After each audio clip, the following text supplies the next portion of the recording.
I did all the work and then faked a flat tire and let them present alone. I'm in a class where a group research project/presentation is a huge chunk of overall points. Everyone knows in group projects you always have that one slacker who doesn't do anything that you have to compensate for. However, I got stuck with possibly the 3 worst people to be in a project with in the class. I did the entire research, presentation, poster boards, among many other annoying things myself. I tried talking to them and telling them they needed to put in their share of the effort. I was ignored. I'd send them tasks to do, ignored. I'd try to schedule meetings, they'd say they were coming and then leave me alone at the library. This happened from the get-go. It was abundantly clear that they expected everyone else to do the work, but everyone else turned out to be just me. As a rule, we couldn't have things 100% memorized word for word, and we couldn't read off anything. We actually had to know the subject. I was fully prepared to do most of the talking, and even wrote down a small script for them and told them to know what to say during their part at the very least. The night before, I told them we had to meet to at least go over the whole thing one time. Once again, none of them showed. The professor had stated at the beginning that we were not allowed to contact him about people slacking off in the group, and said to work it out amongst ourselves, said that we were adults and that he wouldn't even respond to emails about it. At this point, I'm livid and decide they can just do it themselves, which means they'd get up there and not know a damn thing to say other than the small info I gave them, and couldn't even bullcrap anything because they did no research. The thing is, if we miss without an excuse, we fail the project. If you have an excuse, you have to have documentation. I commute and live an hour away, so I decide that I'll conveniently have a flat tire right before class. I went out and actually bought a tire so I could have the receipt to prove it. Emailed the professor, who said I can present by myself during his office hours. Turns out they completely bombed and not only failed the project, but since they're bad students, that might even make them fail the class. Too far? Am I the jerk? You are a jerk. A magnificent jerk. Seriously, I feel like you're living a dream that literally everyone who went to university has had. I'll say that at least most of my useless project mates showed up to the meetings, even if they contributed nothing. So maybe them not even bothering to look the person they were screwing in the eye was the extra straw that broke the camel's back. Also, the fact that a presumably poor student was willing to shell out the cost of a tire just to see other people fail is a testament to their fury. Well done, dear author. I will forever dream of having done what you did to those lazy idiots who are destined to be useless middle managers of life and drag the rest of us down in our group projects. Accuse me of theft. Enjoy waiting on your packages. So I have a neighbor behind me. We have almost the exact same addresses. Mine is 123 Sesame Street Boulevard East, and theirs is 123 Sesame Street Boulevard. Now, we've lived here 5 years now. We constantly get their packages, mail deliveries. One year, the Christmas light company put their lights on my house. This is a common thing. Usually, when things come here, either me or my husband loads it up and drives it over, and we leave it on their porch. No big deal, it's about a block. Well, one day, the wife came over and made a big deal about how she was missing her meds, and she needed them, and how they were tagged as delivered. I tell her I'll keep an eye out, but I haven't seen them. 2 days later, her husband comes over with a package of mine and tells me he's bringing my mail because it's the moral and illegal thing to do. The whole time he's getting louder and louder in front of my next-door neighbors and some company. So basically, he's yelling at me in my yard and insinuating that I'm a thief. After that, screw him. Every single letter I get that's addressed to them, I toss back into our Dropbox for the mailman to take. Packages? I've driven them 10 minutes down the road to the UPS store so that they have to be reprocessed. All because I don't want them trying to say we stole some crap when we've always just dropped things off at their house. Yesterday, the wife comes over and accuses me of taking a big check, a driver's license for her Marine son, she dropped the word Marine no less than 4 times, and a credit card. She tells me repeatedly that they were scanned as delivered to my house, which is BS. They don't note the address of where something was delivered, they just mark it as delivered. She also tells me that she had our mailman open our mailbox, a community bank of them, to make sure none of their mail was in there. So now, instead of just tossing letters back for our mailman to take, these are being driven down to the post office too. Not only that, I'm taking them to the UPS store. They have a post pickup, but only twice a day, so instead of the letters being taken back to the post office and being resorted, now they'll go through UPS first, then the post office, delaying their delivery at least another 3 days. Late update, I just went out to check mail for the day to a big sticker on the inside of my door that says, "Last name only," in big black marker. I also sent an email out to the post office, though I don't think anything will come of it. I still plan on calling on Tuesday. Am I being the jerk with all this petty revenge? Not the jerk. This is one of those cases where helping the person out was easier than the steps that you ended up taking later, but you were prepared to do it sheerly because the idiots that you were dealing with were so damn unpleasant that it felt better to go through a longer process to make them seethe a little bit longer. Seriously, if they thought that you were wholesale stealing their stuff, why wouldn't they just call the cops on you? Since they can't actually have had all the paperwork scanned to your house, just demand proof. This lady won't have it, otherwise she'd be at the cops. Who knows what these people want? Attention? Excitement? I swear we'd have 75% less content here on the channel without bored or paranoid idiots kicking crap like this off. How I made $2,000 off a crystal dealer. A few years ago, I was married to a degenerate tweaker. She originally wasn't like that, but Crystal does what Crystal does. I kept interfering with her tweaker lifestyle, trying to get her treatment, and she rewarded my efforts with a restraining order.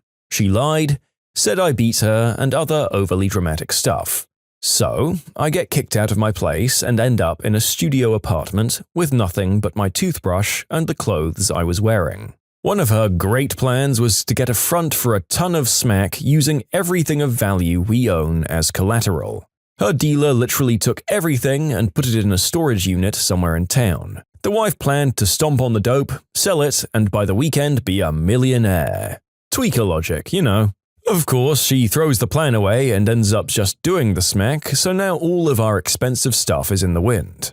I tried to work out something with the piece of crap dealer, but he wanted an absurd amount of payback, plus I made some threatening comments he didn't appreciate. So negotiations stalled.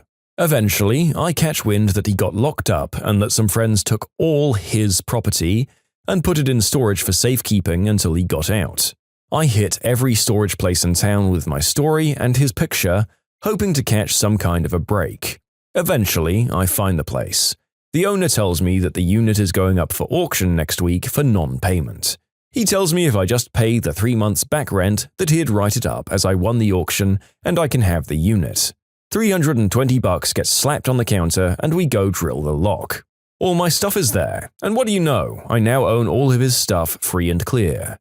And because I'm a nice guy, I dug out all the personal irreplaceable stuff like old photos, important documents, boxed them up and gave them to his mum, who I found on Facebook.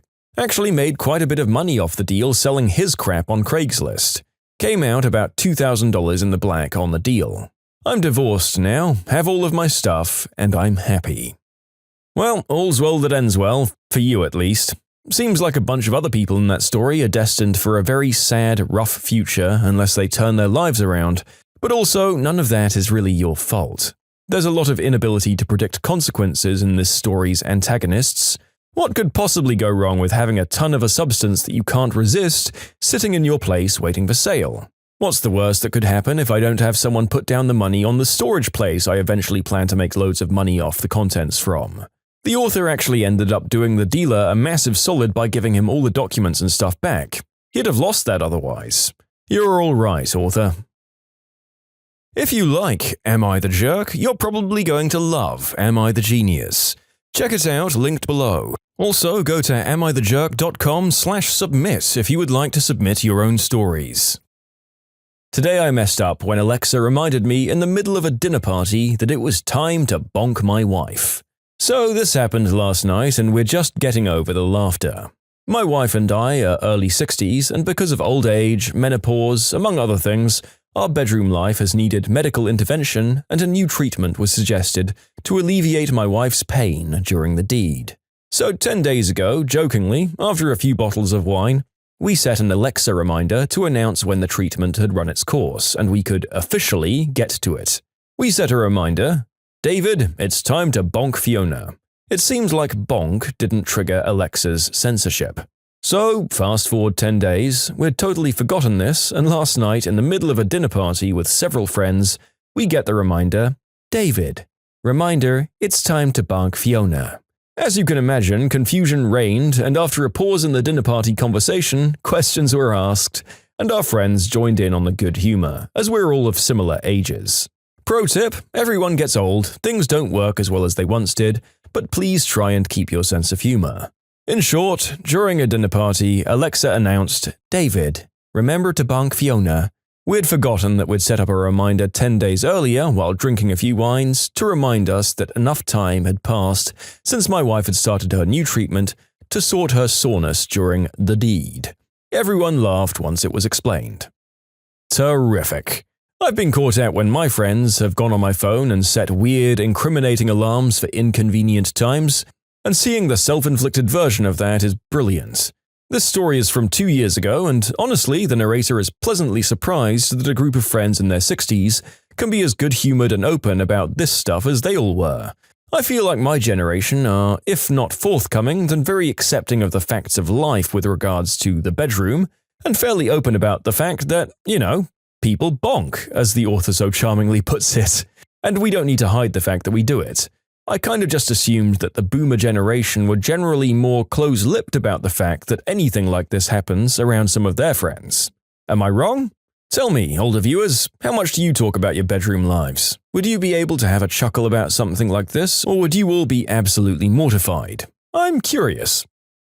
You invited us camping, so that meant you were supplying everything. Went camping this weekend with group of friends. Not our usual crew, but a bunch of them said they wanted to go and wanted to learn about how to camp. Okay, sure, no problem. We discussed logistics such as sleeping arrangements, food, dates, activities. Among other things, we gave them a list of things they needed to bring, and if they didn't have those things, they should let us know. We got to our camping location a day early and set up. Chilled, had some good food. It was nice. The rest of the camping group shows up, and 2 of the people literally just have the clothes on their backs. I offered to help find them a spot to set up their tent since it was supposed to rain the next day. They said, "You didn't set that up yet?" No. Where's your gear? You invited us camping. You were supposed to bring everything we needed. Guys, they literally just had the clothes they were wearing, nothing else. I called the rest of the group over to discuss this, pulled out my phone and verified they'd been told to bring stuff. I even showed them the texts and asked why they didn't say anything in the group chat about not having camping supplies. You said you had spare stuff, so we didn't need to bring anything.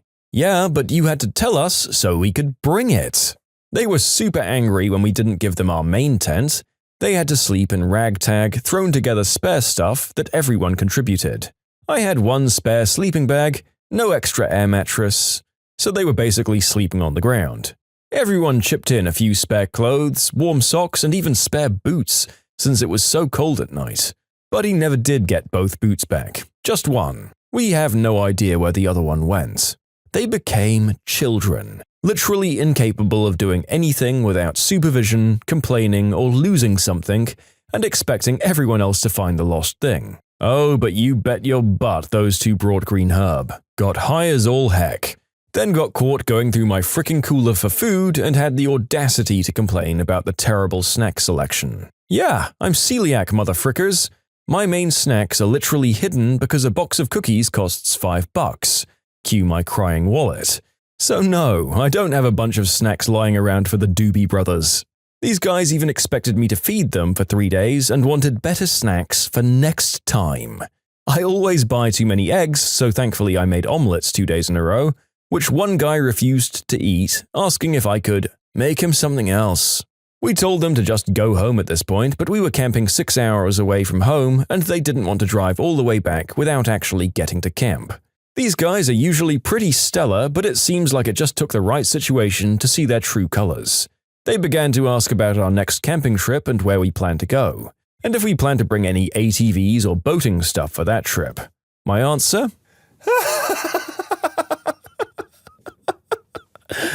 No!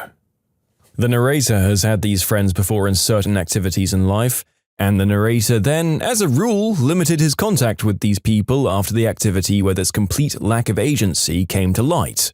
There's nothing more wildly disconcerting than seeing one's working, adult, tax-paying friends turn into children who are unable to think for themselves and who do nothing to pitch in without being barked at by me.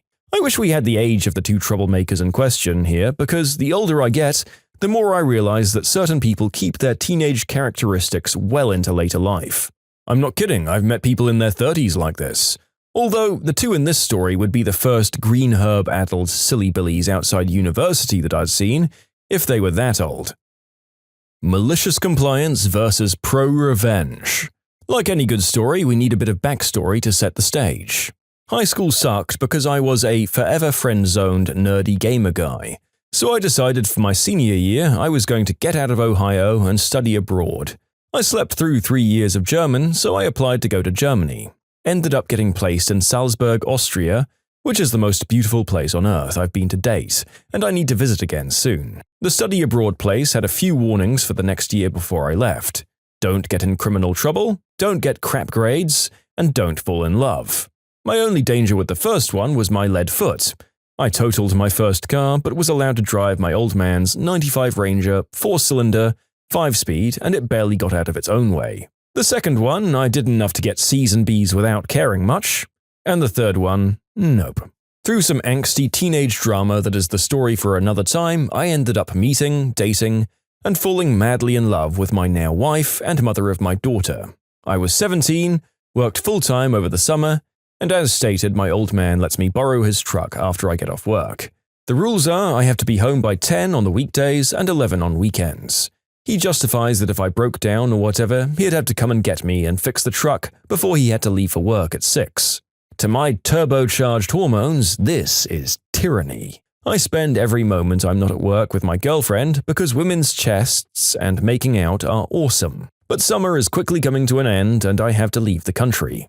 The last day before I have to leave, my old man eases the restriction and says I can have until midnight to be home and can be gone all day. We leave for New York City the next morning at 10 a.m. This is when I hatch a plan. I'm leaving the country, so I can't be given a worse curfew or extra chores, and my family wouldn't throw away the study abroad money unless it was dire.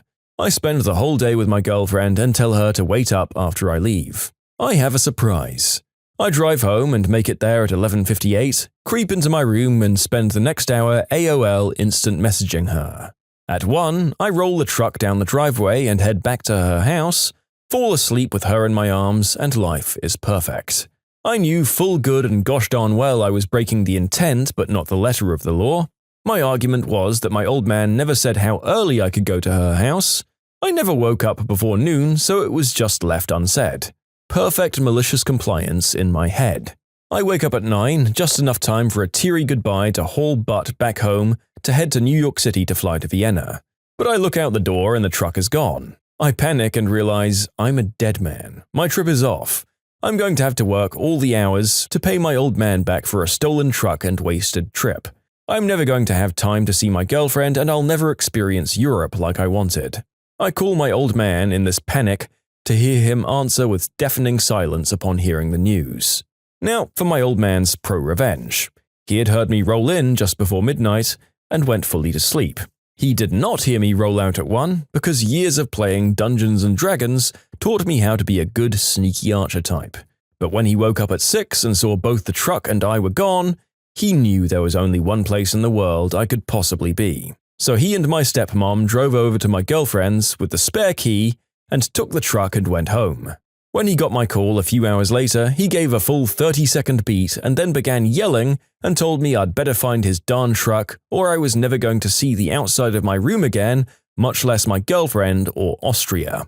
I was freaking out, running around her neighborhood asking if anyone had seen the truck, about to call the cops, when he calls back 5 minutes later, laughing his butt off.